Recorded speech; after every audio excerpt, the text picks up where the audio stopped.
Assalamualaikum dan hai semua, apa khabar? Today we will be adding our vocabularies for things in the bedroom in Malay. Jom mula. In Malay, furniture is called as perabot. Perabot. While thing is called as benda. Benda. As in our previous lesson with Sophia, we can use the same question to ask for the name of a furniture, perabot, or a thing, benda, in the bedroom with ini apa, what is this? Ini bilik, this is a room. Ini bilik apa? What room is this? Ini bilik tidur. This is a bedroom. Ini apa? What is this?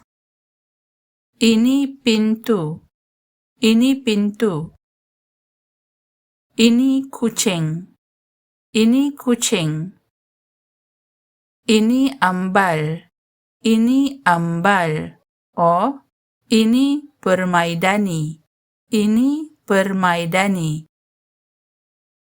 dinding. Ini gambar. Ini gambar berbingkai.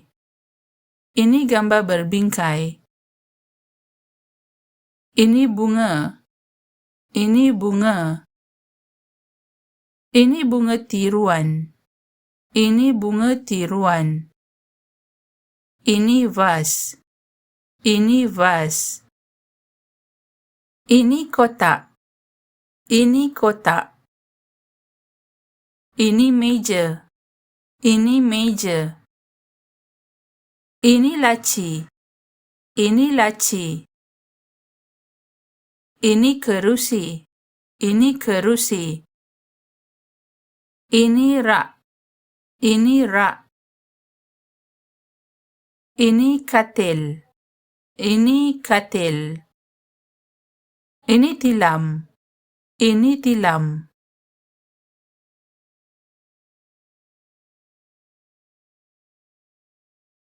Ini sarung tilam. Ini selimut. Ini bantal. Ini sarung bantal. Ini lampu meja. Ini meja sisi katil.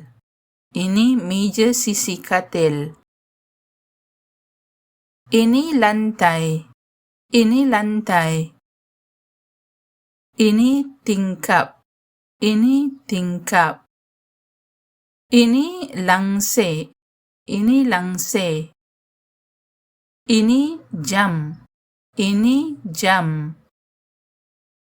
Ini kipas angin. Ini pokok. Ini pasu. Ini sofa. Ini tong sampah. Ini cermin. Ini buku. Ini lampu lantai. Ini almari baju. Ini penyangkut baju.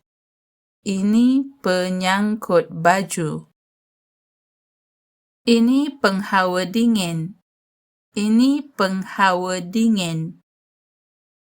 Ini sepasang selipar bilik.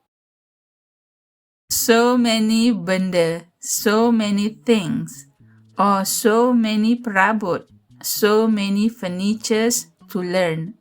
Don't worry, you can study this as many times as you want. Put it on repeat. However, please don't repeat this mistake. If you want to speak Malay, the best time is today. Yes, today. Yesterday was history and tomorrow is not in our grasp yet.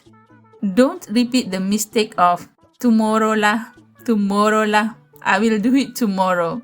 No, do it today. Get yourself a tutor that makes you speak. The link is here. I will see you in the class.